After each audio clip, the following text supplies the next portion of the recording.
오늘 말씀은 창세기 12장 1절로 3절 말씀입니다. 다 함께 봉독하시겠습니다. 여호와께서 아브라함에게 이르시되 너는 너의 고향과 친척과 아버지의 집을 떠나 내가 내게 보여줄 땅으로 가라. 내가 너로 큰 민족을 이루고 내게 복을 주어 내 이름을 창대하게 하리니 너는 복이 될지라. 너를 축복하는 자에게는 내가 복을 내리고 너를 저주하는 자에게는 내가 저주하리니 땅의 모든 족속이 너로 말미암아 복을 얻을 것이라 하신지라. 자, 오늘은 Blessing to you, Blessing to you라는 제목으로 말씀을 전합니다. 이제 오늘서부터 금요일 날까지 계속 이 Blessing to you라는 이 주제를 가지고 오늘은 전체적인 말씀, 그리고 내일서부터는 한 단어 한 단어를 가지고 하나님 주시는 메시지들을 전하려고 합니다. 그래서 지금 광고에서 본 것처럼 Blessing to you 송도 마련이 됐어요. 요즘엔 그 AI로 넣어가지고 하면 송들이 잘 나옵니다. 그래서 속사님들에게 버전 1, 버전 2를 했어요. 이제 내일 지나면서 버전 3까지 나올 겁니다. 그래서 그걸 함께 우리 속회원들에게 전달하시면서 우리가 블레싱, 복의 통로다라고 하는 것들을 믿고 한 주간 살아가는 겁니다. 이게 왜 그렇게 중요하냐? 바로 아브라함에게 약속하셨던 그 복이 우리에게 지금 흘러넘치고 있거든요. 아브라함을 부르시면서 뭐라고 했어요? 너는 복이 될지라, 너는 복이 될지라. 그 약속이 우리 가운데 임하고 있음을 믿기 때문에 우리가 바로 블레싱이라는 누구나 다 아는 단어를 가지고 30년의 새로운 항해를 준비하고 있다 말입니다. 그래서 아브라함에게 말씀하셔서 하나님이 너는 복이 될 거다. 그래서 너는 그 복으로 너의 삶이 창대해질 거다. 그러면서 뭐라고 합니까? 너의 복을 세상이 받는데 너의 빌어는 복을 받는 사람도 있고 받지 않는 사람도 있다. 그러나 너는 그들이 받든지 안 받든지 너는 복 그 자체, 세상의 복을 흘려보내는 통로가 될 것이다. 이렇게 말씀하셨어요. 그렇다면 이 복이 무엇일까? 이 복이 무엇일까? 아브라함은 계속해서 이 복을 누렸고 복을 전하는 자가 됐어요. 이게 물질일까? 창대케 되니까. 물론 물질도 우리가 섬기고 나누는데 굉장히 필요합니다. 근데 기본적으로 이 하나님께서 아브라함을 통해서 흘러넘치게 하시는 이 복이 무엇인가? 바로 믿음이에요. 아브라함 믿음으로 그 삶을 하나님께 드렸습니다. 아브라함은 믿음으로 하나님께 나아갔습니다. 아브라함 믿음으로 세상 가운데 이것이 하나님을 향한 믿음이라고 전했어요. 이 믿음이 바로 복인 것입니다.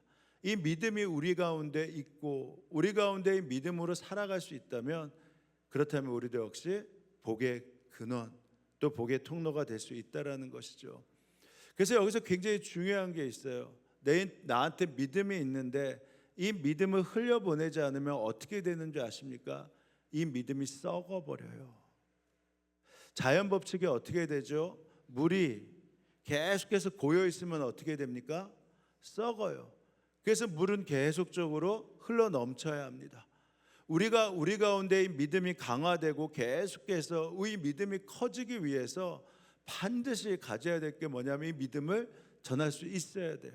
그래야지만 이 믿음이 나한테 넘치고 넘쳐서 계속해서 흘러 넘치지. 만약에 믿음을 사용하지 않으면 내가 믿음이 있는데 어떻게 됩니까? 내가 썩어요. 그럼 내가 썩을 뿐만 아니라 내가 통로가 돼야 돼. 그것까지 썩어 간단 말입니다. 그러니까 이게 쉬운 일이 아니에요. 왜냐하면 나는 믿음이 있습니다 라고 했을 때 이 믿음이 흘러 넘쳐야지만 하나님의 역사, 복의 근원, 복의 통로에 늘 하나님의 은혜들이 넘치게 되는 것이거든요. 그래서 이번에 이 말씀을 준비하면서 굉장히 어려웠어요. 우리가 블레싱이라는 단어를 주셨는데 올해 정말 우리가 믿음의 통로가 됐나? 우리가 정말 믿음이 커져가지고 이 믿음이 커진 믿음으로 흘려보내는 그러한 통로가 되었나? 계속해서 주님 앞에 질문할 때 이 답을 얻기가 쉽지 않았습니다.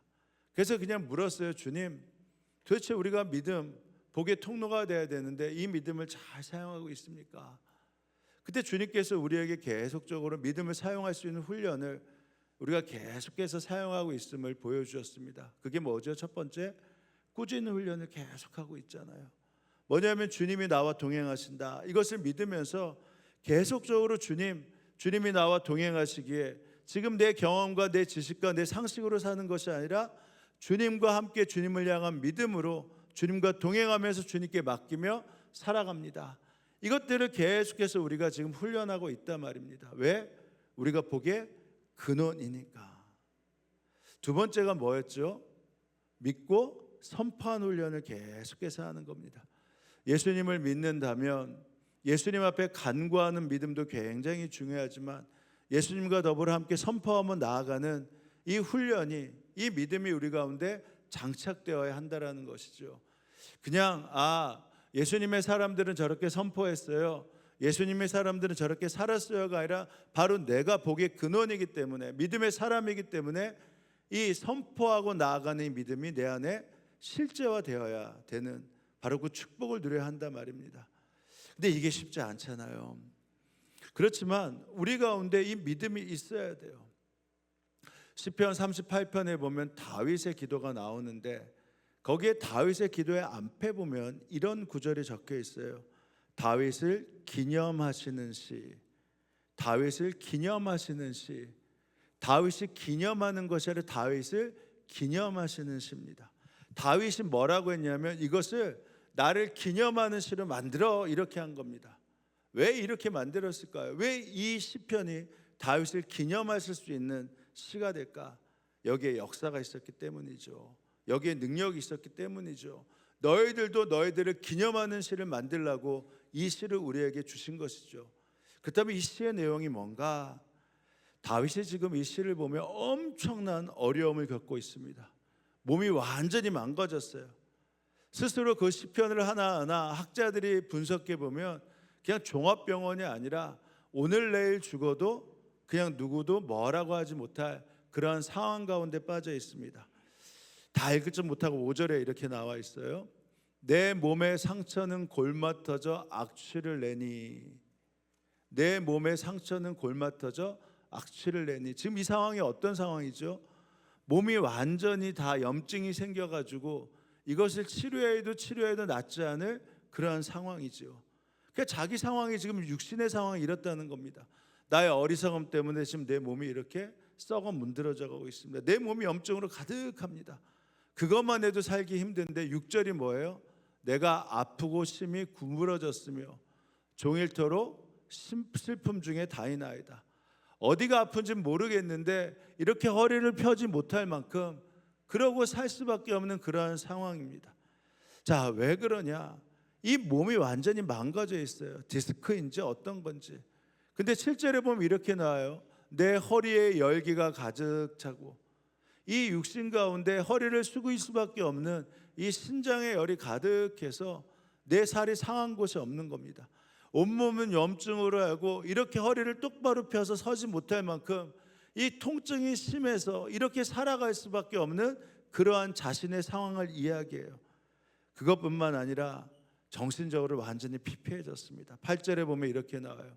내가 피곤하여 심히 상하였으며 마음이 불안하여 신음하나이다. 여러분, 이런 상황을 우리가 보통 뭐라고 얘기하죠? 불안과 두려움 가운데 있고 노이로제 가운데 있고 공황장애이다, 이렇게 얘기를 하잖아요. 지금 다윗이 지금 내 상황이 육신도 이렇게 힘든데 이 마음도 지금 피곤하고 상해가지고 잠도 제대로 못 자고 불면증도 있고 마음이 불안하고 두렵고 신음할 정도로 지금 이 육신과 이 모든 것이 다 망가져 있다라는 겁니다. 게다가 여기에 10절에 덧붙여요. 내 심장이 뛰고, 정상적으로 뛰는 게 아니잖아요. 이 심장의 문제까지 있으면 내 기력이 쇠하여, 그러니까 어떤 것도 먹을 수 없을 그러한 상황입니다. 그래서 내 눈의 빛도 나를 떠났나이다. 먹지 못하고 기력이 상하면 눈빛이 상하는 거 알죠? 지금 다윗이 자신의 상황을 이렇게 얘기해요. 근데 이것을 나를 기념하는 시로 만들라. 이게 이해가 되세요? 지금 사람들한테 자신이 증거가 되겠다고 하는데 지금 온 몸이 다 망가져 있어요. 그러니까 11절에 보면 뭐라고 합니까? 내가 사랑하는 자와 내 친구들이 내 상처를 멀리하고 내 친척들도 멀리 섰나이다. 뭐냐면 이제는 더 이상 가능성 없어. 이제 여기에 가능성을 두고 얘기하지 말고 그냥 더 이상 그냥 그렇게 하지 말고 뜻을 구해. 이러한 상황이 됐다라는 거예요. 근데 다윗이 이것을 왜 나를 기념하는 시라고 했을까요? 이겼으니까, 고쳤으니까, 일어났으니까, 회복됐으니까. 자 봐라, 나를 기념하라. 나 같은 사람 이렇게 육신이 머물고, 육신이 병들고, 마음이 병들고, 사람들이 포기했던 그 상황에서도 나는 결코 믿음이 떠나지 않았고, 결코 나는 포기하지 않았고, 하나님을 바라보며 나아갔고, 그 은혜가 나에게 있기 때문에 나는 이렇게 일어났다. 나를 기념하라라고 이렇게 적어놓은 것이라 말입니다. 우리 가운데 믿음이 있는 자라는 거예요. 아무리 종합병원이고 사람들이 봤을 때 절망이야, 이제는 어쩔 수 없어, 이제는 포기해, 그 말을 들을 때 그 사단의 말 가운데 넘어지지 말라는 겁니다. 각종 암들, 혈액암, 림프암, 뇌암, 유방암, 복막암, 폐암, 위암, 대상포진, 고혈압, 아토피, 간질환, 갑상선, 이 질환들 사람들이 봤을 때 어쩔 수 없어 한다 할지라도 나사렛 예수의 이름으로 명하노니 떠나가라, 떠나가라, 이렇게 선포하라는 겁니다. 우울증, 묶임으로 인한 두려움, 공황장애 이 심령에서 풀어질지어다. 왜냐하면 이것은 내 몸에 거하는 것이 아니라 주님이 내 몸을 잡고 계실 때 승리케 되는 역사란 말입니다. 우리가 이 믿음을 계속해서 훈련하고 있잖아요. 그래서 다른 사람에게도 믿음을 선포하면서 나아가고 있잖아요. 우리가 복이 된다는 것이 무엇이죠? 바로 이 믿음이 장착되는 거예요. 그래서 이 믿음이 장착되어서 이 믿음이 전달되는 것이란 말입니다. 세 번째 뭐예요? 한 영혼을 위해 복음을 전하는 이 수고와 은혜가 그냥 내 마음에 가득해지는 거 아니겠습니까? 지옥에 누가 가죠? 지옥에 누가 갑니까? 가만히 있는 사람이 가요. 가만히 있는 사람. 그 죄 지은 사람이 가는 게 아닙니다. 복음을 듣고 회개하고 예수님을 믿으면 다 천국 가게 되어 있는데 전하지 않아서 가만히 있기 때문에 바로 그 사람들이 지옥에 가는 거예요. 복음이 전해지면 아브라함에게 말씀하신 대로 너는 믿음을 전하고 예수를 전하면 듣는 사람이 있고 듣지 못한 사람인데 너는 전한 자이기 때문에 복이 있는 거다. 그렇지만 가만히 있으면 어찌 그가 복의 근원이 될 수 있느냐라는 것입니다. 그래서 죄 짓는 것보다 더 나쁜 것이 뭔지 아세요? 아무것도 안 하고 전하지 않고 가만히 있는 사람입니다. 나는 일주일 동안 죄를 졌어라고 했을 때 그 죄에 대해서 정확하게 주님이 물으실 겁니다. 나쁜 짓 저지른 것보다 아무것도 안 하고 전하지 않고 가만히 있는 것, 그것이 바로 이번 주 너의 죄다. 지난주에서 따라하기로 했잖아요.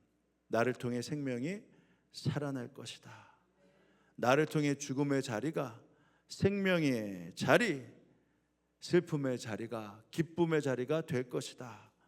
그래서 이렇게 따라했잖아요. 따라해 보시죠. 부르지 않아도 찾아가는 축복의 통로가 됩시다. 왜? 이것이 바로 믿음이고 복의 통로이니까.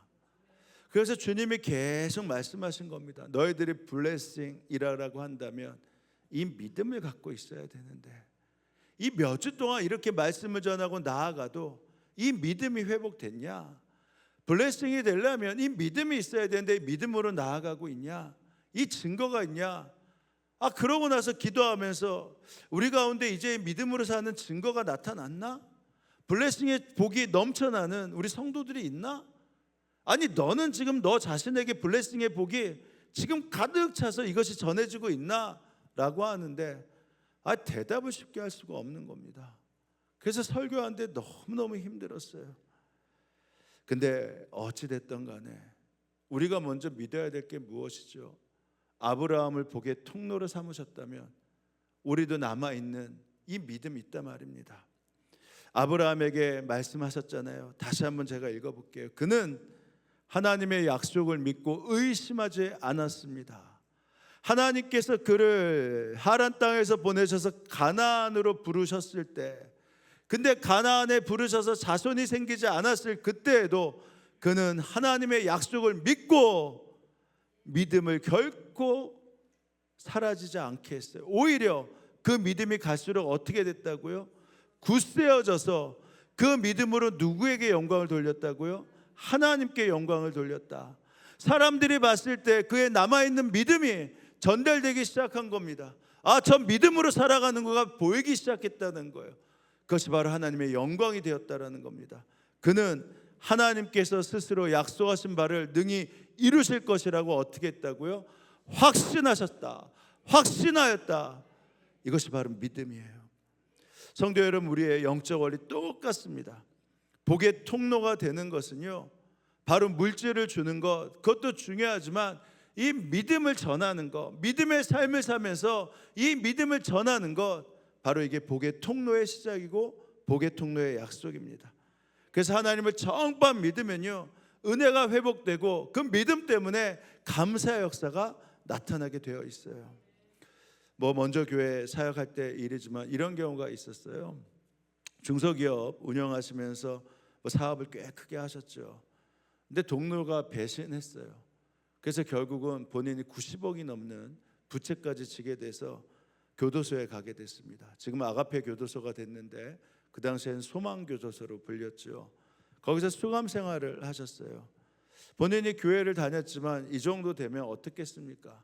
본인이 잘못한 것도 있지만 그 친구의 동료의 배신 때문에 망하게 됐어요. 모든 걸 다 잃었고 부채까지 져서 지금 90억이라는 부채를 가지고 감옥에 앉게 됐단 말입니다.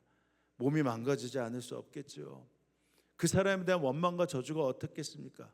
그래서 분노가 생길 때마다 그가 그것을 쓰기 시작했어요.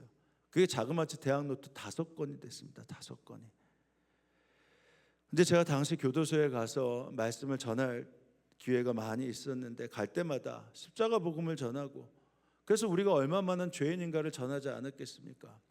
근데 그분이 그 자리에 앉아 있었어요. 교회를 다닌 분이시니까. 근데 그 말이 들어왔겠습니까? 분하고 낙심이 돼요. 오히려 올 때마다 하나님에 대한 원망이 컸겠죠. 수감 생활의 끝이 언제인가? 남아있는 거 아무것도 없고 분노와 원한으로 그렇게 자포자기하면서 살고 있는데, 제가 무슨 말씀을 전했는지 제가 잘 기억이 안 나는데 그때 이런 말씀을 전했다고 해요. 여러분, 지금 이곳에 가서 다 잃으셨습니다. 죄를 지었고 강간을 하셨고 살인을 하였고 경제사범이 되었고 사기를 쳤고 수많은 죄를 졌습니다. 그러나 이 자리에 앉아 있다면 여러분 가운데 아직 남아있는 것이 있습니다. 그것은 무엇이냐? 믿음이 남아 있습니다. 제가 이렇게 전했는데 이분이 이 말이 귀에 쏙 들어왔대요. 나에게 아직도 믿음이 남아 있구나. 원망과 후회로 이 자리에 앉아 있는데 아직 나에게는 남아 있는 것이 있구나. 다 잃은 줄 알았는데. 그래서 남아 있는 것이 나의 믿음이 보이기 시작하니까 남아 있는 것이 보이기 시작해요. 뭐가 남아 있어요? 아내가 남아 있고 늦게 난 딸과 자녀가 남아 있는 것이 보이더랍니다. 그래서 기도한 것도 아니래요. 그냥 넋두리처럼 하나님, 제가 그냥 아직도 남아 있는 것이 있대네요. 믿음이 남아 있다고 하고 우리의 자녀들과 가정이 남아 있네요. 이렇게 넋두리처럼 이야기하는데 갑자기 기도가 터져 나온 거예요. 하나님, 제가 언제 출소할지 모르지만 이 남아 있는 것은 제가 우리 자녀들에게 전해줄 수 있지 않습니까? 제 아내에게, 우리 자녀들에게 남아 있는 이 믿음 전하게 해주세요. 이렇게 기도한 겁니다. 그리고 나서 본인이 마음이 달라지기 시작했대요. 원망과 분노로 남아있는 것을 전하는 것을 원망과 분노로 남기는 게 말이 되겠어요? 그러니까 이 믿음을 남겨야겠다 하니까 원망과 분노를 자꾸만 끄집어냈죠. 그 낙심을 회개하기 시작했죠. 그러고 나서 교도소에서 장문의 편지를 저에게 보내주셨어요. 그리고 그때 함께 동봉된 것이 노트 5권이었습니다. 그 말은 무슨 말입니까? 이제는 제가 원망과 분노를 남기지 않겠습니다. 그러면서 노트 5권을 보내오고 거기에 그 편지 내용에 서빙고동에 제 딸과 자녀와 아들과 아내가 살고 있는데 가서 좀 신방 좀 해주세요 라는 말씀이셨어요. 그래서 전도사님하고 신방을 갔습니다. 서빙고동에 갔는데 어려운 환경이죠. 근데 저는 완전히 아무것도 없는 줄 알았는데 그래도 살만한 것이 꽤 있었습니다. 이제 조심히 물어봤어요. 그래도 어떻게 이렇게 다 망했는데 살게 되냐. 그랬더니 이분이 지혜롭긴 했더라고요. 중소기업을 하는데 꽤 큰 기업이었거든요. 아내가 아내한테 남편이 무슨 일이 있을 때마다 용돈을 줬대요. 근데 용돈을 받으면서 사업을 하는 사람은 언제든지 망할 수 있으니까 남겨놔야겠다 라고 하면서 남겨놓은 것으로 사는데 그렇게 살고 계셨어요. 그래서 제가 중소기업을 하는 사람은 용돈을 굉장히 많이 주나 보다. 그러고 나서 그것을 자녀를 키우고 계셨죠. 아내에게 말씀드렸어요.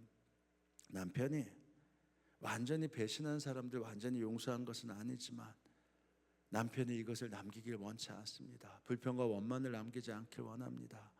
오히려 그걸 회개하면서 믿음을 남기길 원합니다. 그래서 아무것도 내게 남아있지 않지만 내 믿음을 내 자녀에게 남기길 원합니다. 그래서 예수 잘 믿으라고 합니다. 이렇게 전했어요. 초등학교 아들하고 같이 예배를 드리는데 부인이 엉엉 울더군요. 그러고 나서 선한 목자교회를 출석하기 시작했습니다. 서빙고동에서. 그 후에 어떻게 신앙생활하는지 교회가 워낙 크니까 잘 몰랐어요. 근데 어느 날 찾아오셨는데 남편이 출소한다라는 것입니다.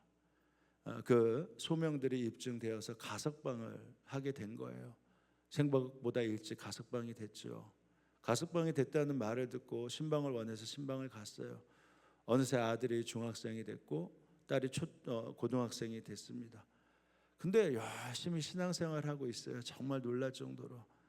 무엇보다 감사했던 것은 아버지의 소원대로 이 딸과 이 아들 그리고 아내가 성숙한 믿음 가운데 서가고 있었습니다. 자녀들이 방황하지 않은 것만 해도 감사하잖아요. 그래서 그 모습을 보니까 막 가슴이 벅차서 눈물이 참 많이 났습니다. 남편이 예배 후에 말을 하더군요. 목사님 아직 완전한 용서가 되진 않았습니다. 그 사람이 어디에 살고 있다라는 얘기를 듣고 하면 지금도 억장이 무너집니다.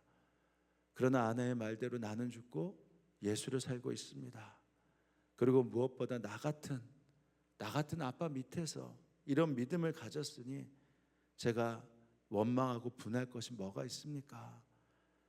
다 감사하면서 그렇게 살기는 쉽지 않지만 그러나 남겨놓을 거 있는 것 그거 생각하며 살려고 합니다.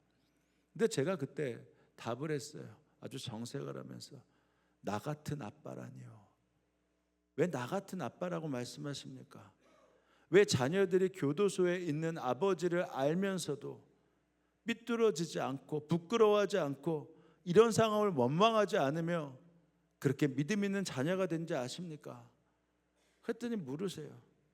사람을 예수께로 인도하는 가장 강력한 방법은 자신의 믿음을 나누는 것인데 용서의 믿음을 보여주는 아버지가 되셨잖아요. 그 은혜를 나누는 아버지가 되셨잖아요. 주님께 맡기는 믿음을 증거할 아버지가 되셨으니 나 같은 아빠가 아니라 나처럼 되는 아빠가 되어야 된다고 말씀하신 것이 당연하다 말입니다. 이렇게 말씀을 드렸어요. 가석방 됐는데 금세 직장이 생겼어요. 중소기업을 꽤 잘하셨으니까 이 여러 가지 사업을 하시는 이 중견기업의 회장이 이분이 가석방 됐다는 듣고 어페럴 쪽에 의류 쪽에 책임자로 맡기셨어요. 너무너무 감사한 일 아니겠습니까? 근데 이분이 어페럴 쪽에 이 책임을 맡으면 아신다라는 거예요. 우리는 잘 모르는데 뭐 출장도 많이 가야 될 뿐만 아니라 거기에 여러 가지 접대가 있대래요. 아무리 생각해도 내가 이제 남기는 인생, 믿음을 남기는 인생을 살길 원했는데 오히려 이것이 더 망가지겠다라는 생각이 드니까 이게 걱정이 돼서 새벽 예배 후에 저한테 어떻게 할까 고민을 말씀하신 겁니다. 아니 근데 여러분 같으면 어떠시겠어요? 가석방 기간에 직장을 찾는다는 거, 그리고 지금 이제 어떻게 살지 모르는데 이 어페럴 쪽에 책임자가 되면요 이제는 생활에 대한 걱정이 없거든요. 이런 기회가 언제 또 오겠어요? 그러니까 목사로서 그래도 믿음을 지켜야 됩니다. 여지껏 이렇게 사셨는데라고 말을 하고 싶은데 제가 말하기가 정말 쉽지 않더군요. 그래서 그냥 대답도 하지 못하는데 제 심정을 잘 아니까 목사님 제가 결정해야 될 일이죠 그러시는 거예요. 그리고 가셨는데 며칠 후에 오셨습니다. 목사님 걱정하지 마세요. 저는 지금 아직도 가진 게 많습니다. 믿음을 가졌기에 하나님의 축복을 진짜 믿습니다. 어페르 쪽을 너무 잘 알아서 제가 제기할 반판도 되겠지만 그러나 저는 제 인생을 주님께 맡깁니다. 주님 더 좋은 거 주실 거예요. 그렇지 않더라도 자녀와 함께 저는 믿음으로 살아갈 것입니다. 그래서 이 제안을 받지 않기로 했습니다. 성도가 좌절과 절망, 낙심에 빠지는 것 정말 형편이 어려워서입니까? 아니요. 믿음이 없어서 그래요. 믿음이 없어서. 이 믿음이 있으면요, 하나님을 진정으로 믿기 시작하면 그때 모든 것이 없어서 남아있는 하나님을 바라보기 때문에 감사할 수 있고 이겨낼 수 있습니다. 하박국 선지자가 이렇게 찬양하고 감사하잖아요. 우리가 잘 알잖아요. 나 아무것도 없다. 나는 무화과 나무가 무성하지 못하며 포도나무에 열매가 없으며 감람나무에 소출이 없으며 밭에 먹을 것이 없으며 우리의 양이 없으며 외양간에 송아지가 없다. 나는 남은 게 아무것도 없다. 근데 그렇지 않다. 내 믿음의 눈을 열어보니까 나는 여호와가 남아있다. 그 여호와 때문에 아무것도 남지 않더라도 나는 즐거워할 수 있다. 나는 구원의 하나님으로 인해 기뻐할 수 있다. 하박국은요, 지금 바벨론 포로로 잡혀가는 그 상황에서 어떻게 이런 자들이 우리를 무너뜨리면서 다 가져갔다라고 절망하는 상황에서 하나님 답 좀 해주십시오. 당신이 정말 우리를 사랑하고 축복한다면 우리가 이렇게 망할 수 있습니까? 이렇게 절망할 수 있습니까? 라고 그렇게 고백하고 원망할 때 하나님이 그에게 나타나셨어요. 그때 하나님이 아무런 변명도 하지 않았습니다. 그때 딱 하나 말씀하셨어요. 너에게 믿음이 있느냐. 그래서 2장 4절에 이렇게 말합니다.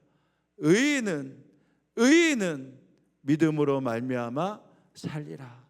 하박국 2장 4절에 말씀하세요. 너에게 내가 진짜 아무것도 없느냐? 너 남아있는 거 있지 않냐?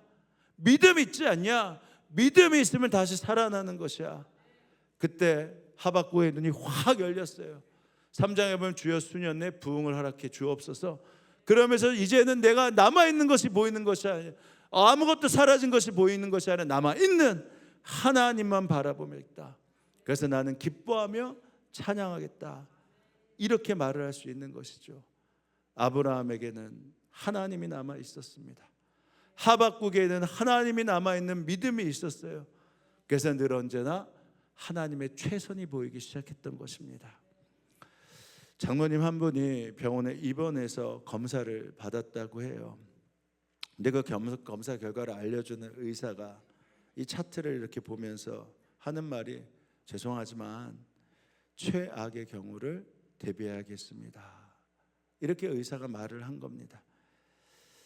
장로님이 이 말을 들으면서 최악의 경우를 대비하라고? 그때 장로님 마음에 무슨 생각이 들었다는 거예요. 나는 최악을 대비하는 것이 아니라 늘 언제나 최선의 경우를 생각해야지. 그러고선 이렇게 말씀하셨대요. 저는 언제나 최선의 경우를 생각합니다. 나는 그리스도인이거든요.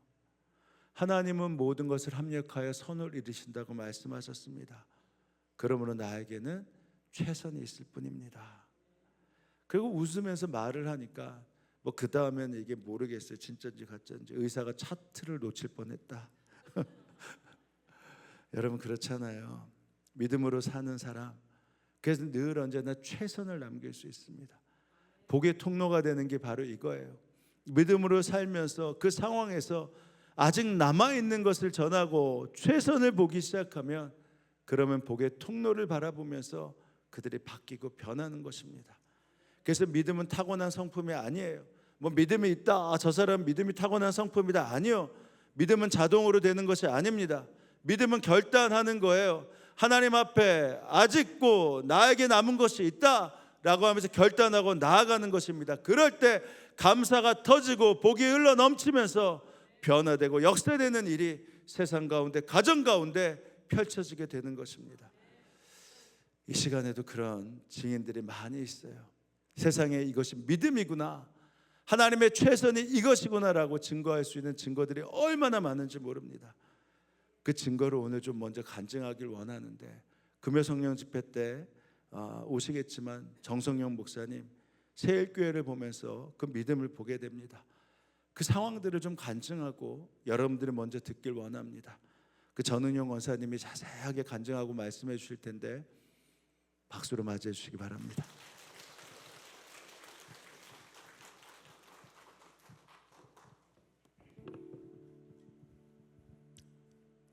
할렐루야. 감사합니다.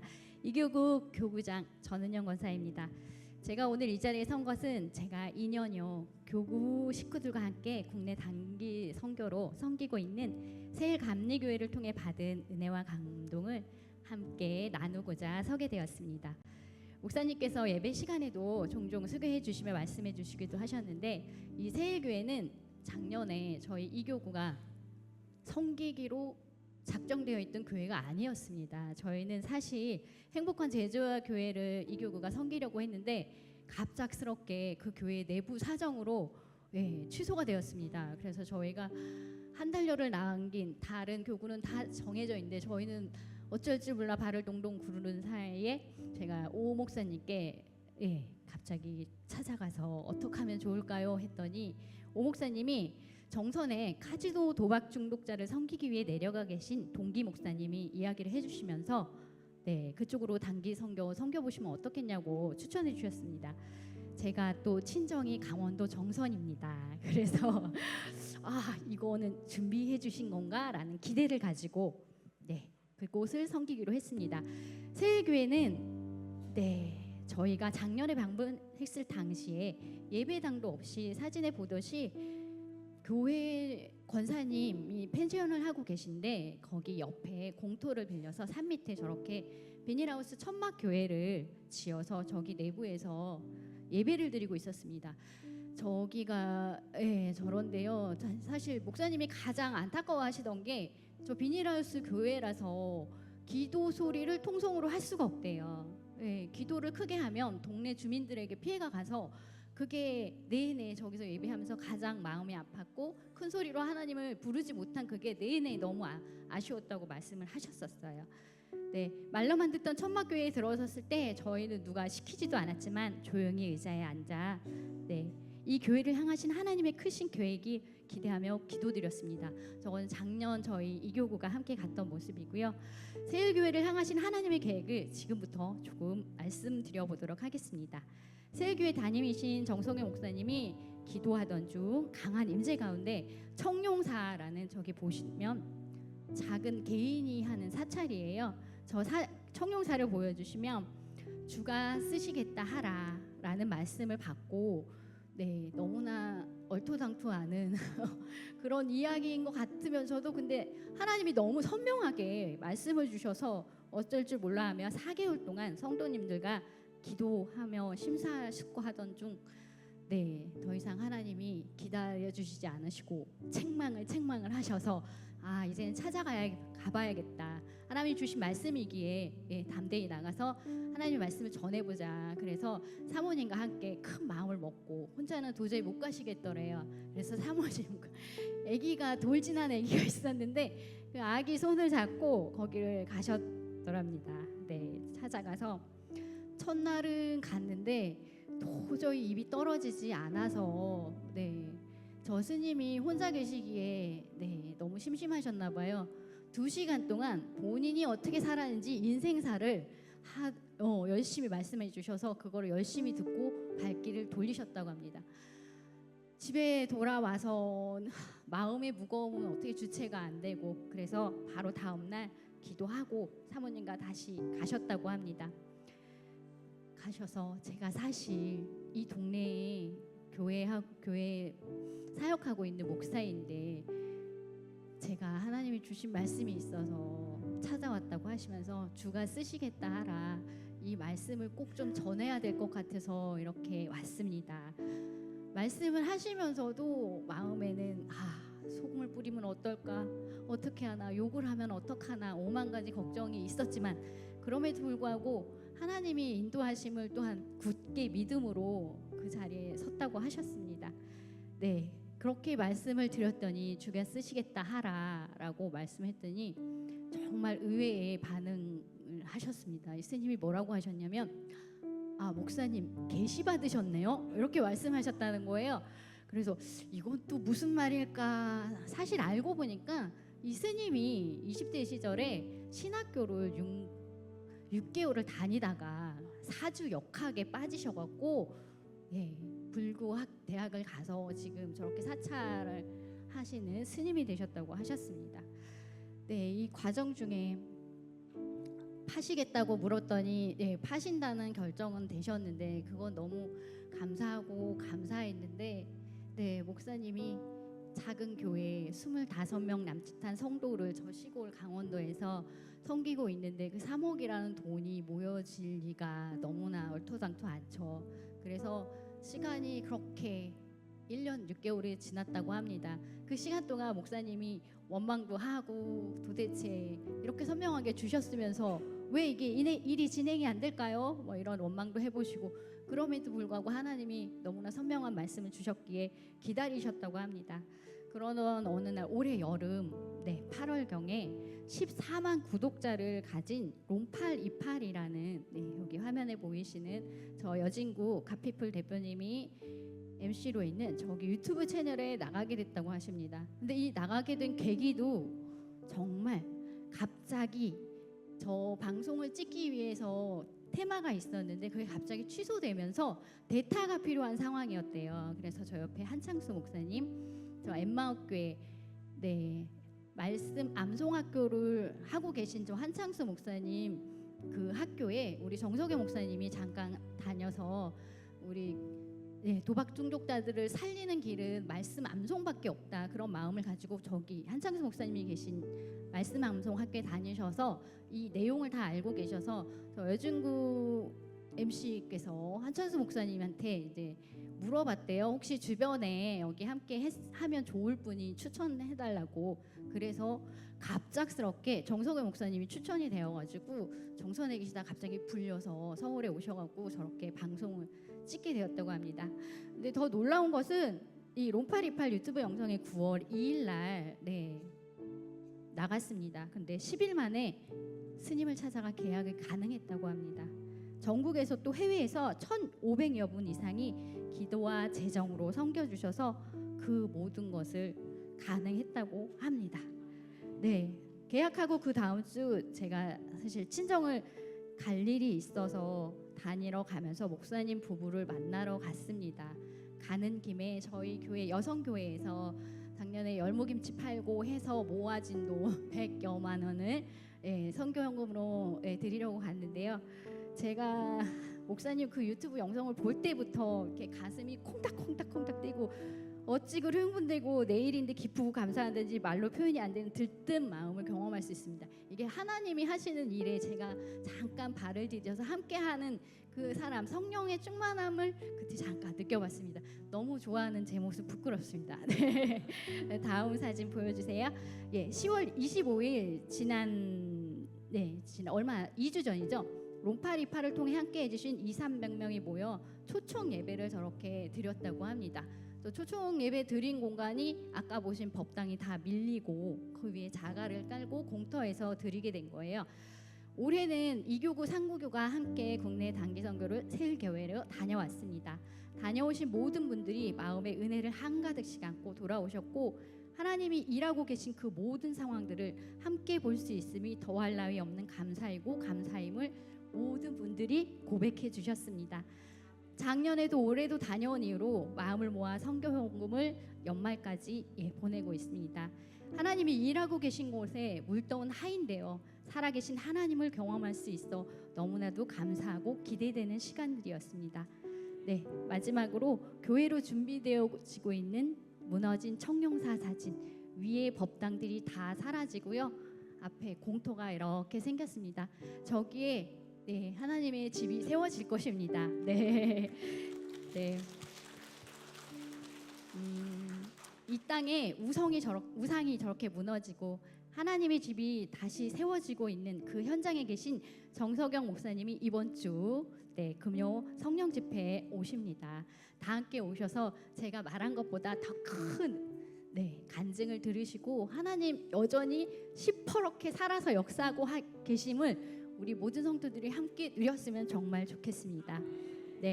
그 은혜를 누리는, 그래서 우리 마음속에도 하나님 살아계심을 입증할 수 있는 이 블레싱 신촌을 이루어 나갈 수 있는 우리 모두가 되길 간절히 소망합니다. 이 모든 것 하신 하나님께 감사드립니다.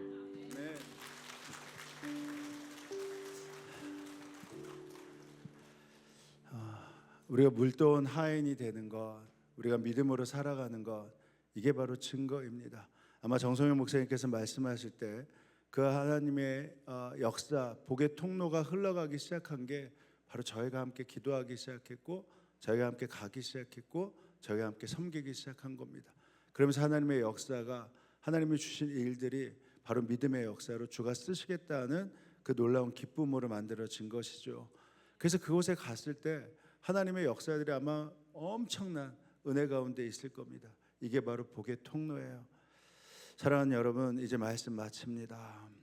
믿음이 없는 교회에는 하나님이 머무실 공간이 없습니다. 믿음이 없는 교회에는 하나님이 머무실 공간이 없습니다. 믿음이 없는 성도에게는 하나님이 머무실 자리가 없습니다. 어느 교회가, 어느 성도가 바로 복의 통로가 되겠습니까? 바로 믿음으로 살면 돼요. 믿음의 역사가 있으면 그것이 넘치기 시작하는 것입니다.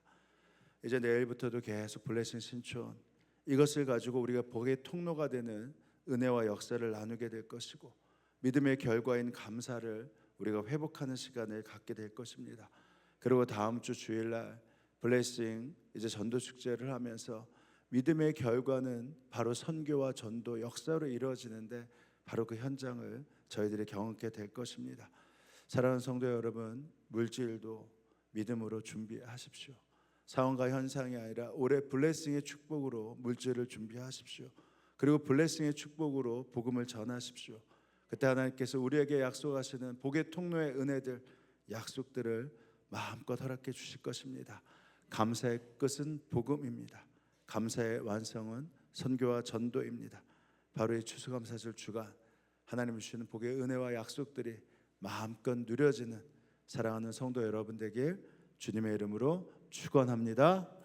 이제 우리 기도하실 때 이렇게 기도합니다. 주님, 감사하기까지 하나님을 믿게 하여 주옵소서. 이 시대에 믿음으로 사는 증인들이 있는데 저에게도 믿음을 남겨주셨사오니 이 믿음으로 사는 증인 되게 하시고 믿음의 역사가 나타나게 하셔서 복의 통로가 되게 하여 주옵소서. 내 자녀들이 남겨진 믿음을 가지고 살게 하시고 내 남편이 남겨진 믿음을 보며 복의 통로가 되게 하여 주옵소서.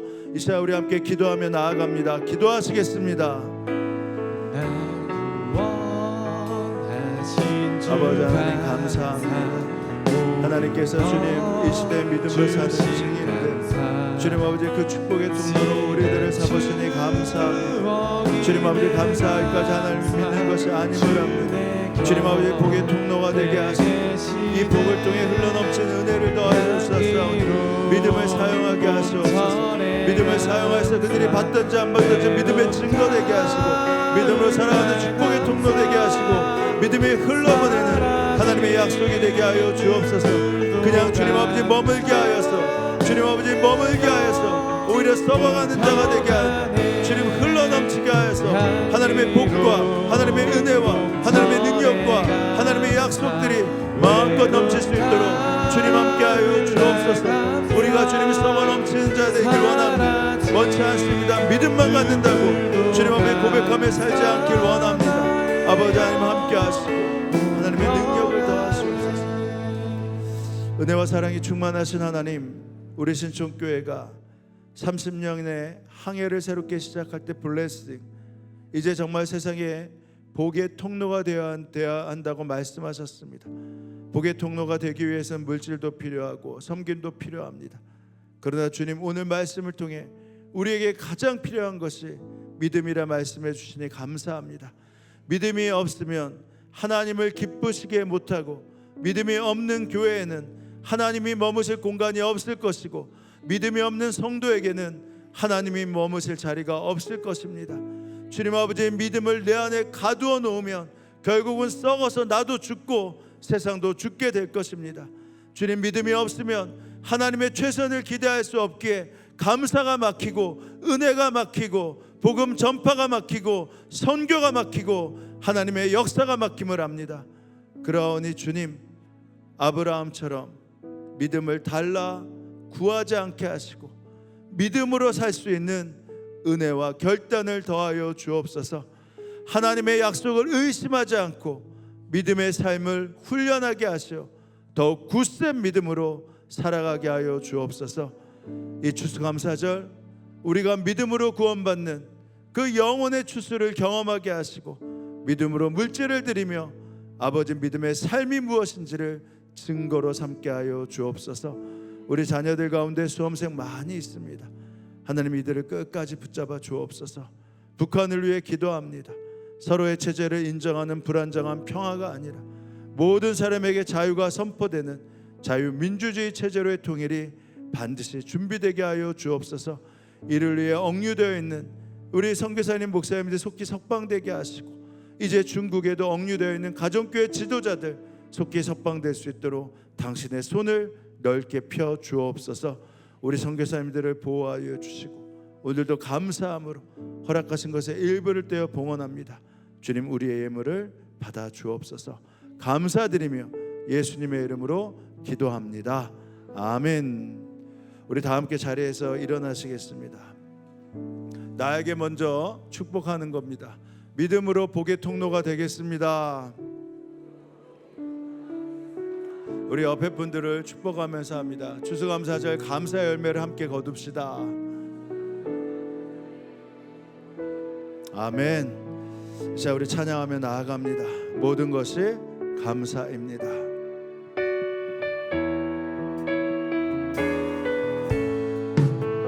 날 구원하신 주 감사, 모든 것 주신 감사, 지난 추억이 내 감사, 주 내 곁에 계시네. 향기로운 봄철의 감사, 외로운 가을날 감사, 사라진 눈물도 감사, 나의 영혼 평안해. 응답하신 기도 감사, 거절하신 것 감사, 헤쳐나온 풍랑 감사, 모든 것 채우시네.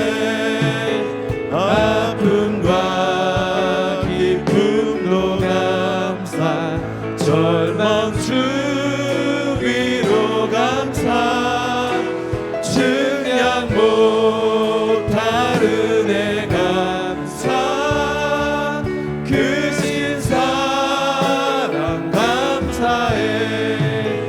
길가에 장미꽃 감사, 장미꽃 감사, 따스한 가정 희망 주신 것 감사, 기쁨과 슬픔도 감사, 하늘 평안을 감사, 내일의 희망을 감사, 영원토록 감사해. 지금은 성부, 성자, 성령 삼위일체 하나님의 은혜와 약속이 이 예배에 함께한 성도들 머리머리 가운데 이들의 가정과 일터 가운데 지금으로 영원토록 함께하옵시기를 간절히 축원하옵나이다. 아멘.